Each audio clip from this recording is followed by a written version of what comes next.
Shrimad home remedies में आपका स्वागत है और हम आपको बताएंगे शिव पुराण के हिसाब से कि पत्नी को किन बातों का खास खास ध्यान रखना चाहिए।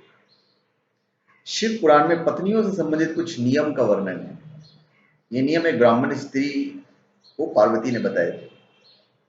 वो नियम मैं आपको बता देता हूँ। देखिए, आज तो कलयुग है भाई। मैं पहले तो अपनी सभी माताओं और बहनों से माफी चाहूंगा कि अगर आपको कुछ बुरा लगे तो। ये नियम शिव पुराण के हिसाब से था और उस समय के हिसाब से था, मैं वही बताने जा रहा हूँ। आज की समय से कितना न्याय संगत है ये सिर्फ आप ही कह सकती हैं, या जो हमारे फ्रेंड्स जो भाई लोग वही कह सकते हैं। पति बूढ़ा या रोगी हो गया हो तो भी पतिव्रता स्त्री को अपने पति का साथ नहीं छोड़ना चाहिए।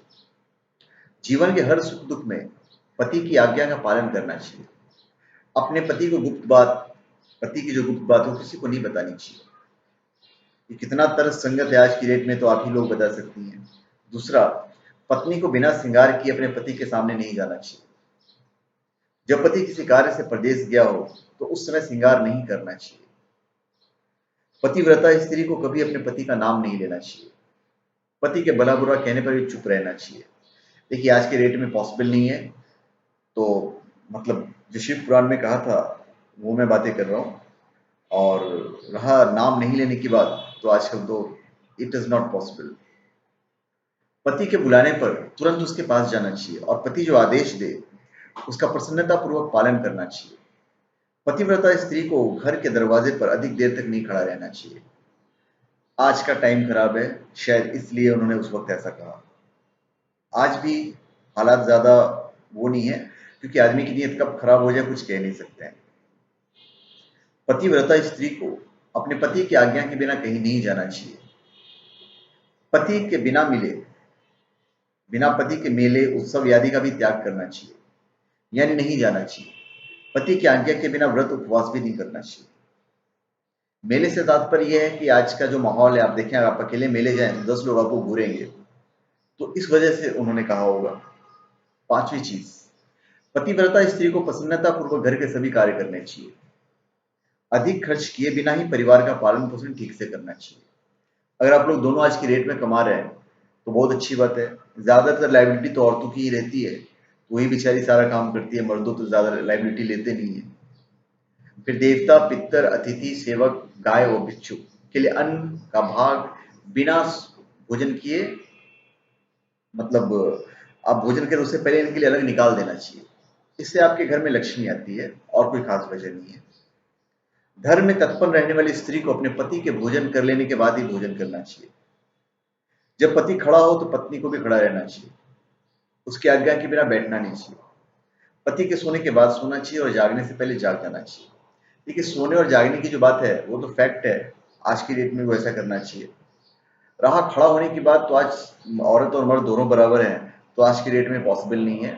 और रहा भोजन बाद में करने की बात, तो भाई ऐसा है कि आज की डेट में वो भी पॉसिबल नहीं है। कि साथ में हमारा मानना ये है कि साथ में बैठकर भोजन करने से प्यार बढ़ता है। और शिव पुराण की बातें हैं, इसके अलग साइकोलॉजिकल चीजें हैं, वो आपके ऊपर डिपेंड करता है कि आप मानते हैं या नहीं मानते।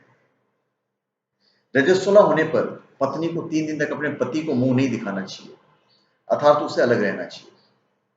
जब तक वो स्नान करके शुद्ध न हो जाए तब तक अपनी कोई भी बात पति के कान में नहीं पड़ने देना चाहिए।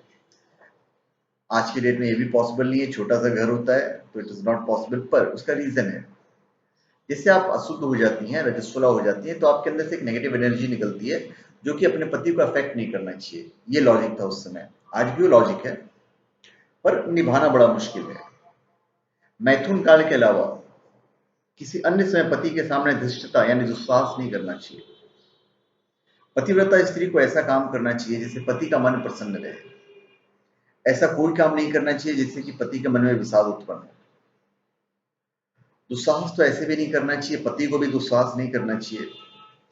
तो आज क्योंकि दोनों का दर्जा बराबर है, तो दुस्साहस वाली जो बात है वो दोनों को ही नहीं करना चाहिए।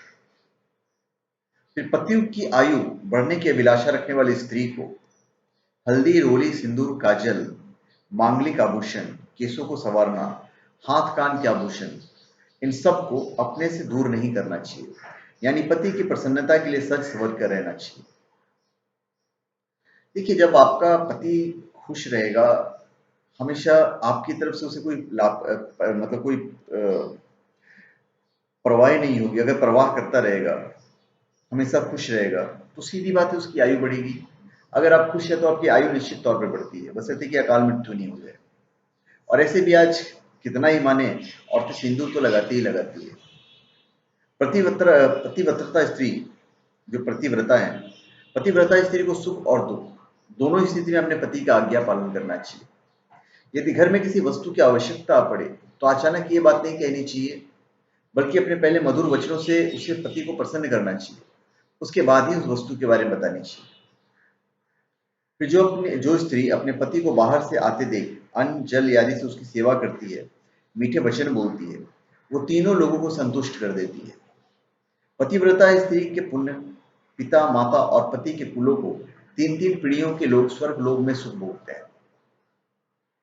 रज्जु निवृत्ति के बाद शुद्धता पूर्वक स्नान करके सबसे पहले पति का चेहरा देखना चाहिए, अन्य किसी का नहीं।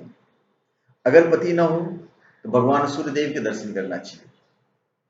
पतिव्रता स्त्रियों को चरित्रहीन स्त्रियों के साथ बात नहीं करनी चाहिए। ये आज की डेट में भी इंपॉर्टेंट है, क्योंकि आदमी की बुद्धि बदलती देर नहीं लगती है। जो चरित्रहीन स्त्रियां रहती हैं वो ऑटोमेटिक आपका माइंड डाइवर्ट कर देगी। पति से द्वेष रखने वाली स्त्री का कभी आदर नहीं करना चाहिए, कभी अकेले नहीं खड़ा रहना चाहिए। तो धन्यवाद, आप हमारे चैनल पे सब्सक्राइब करें और अपनी कमेंट दीजिए। धन्यवाद।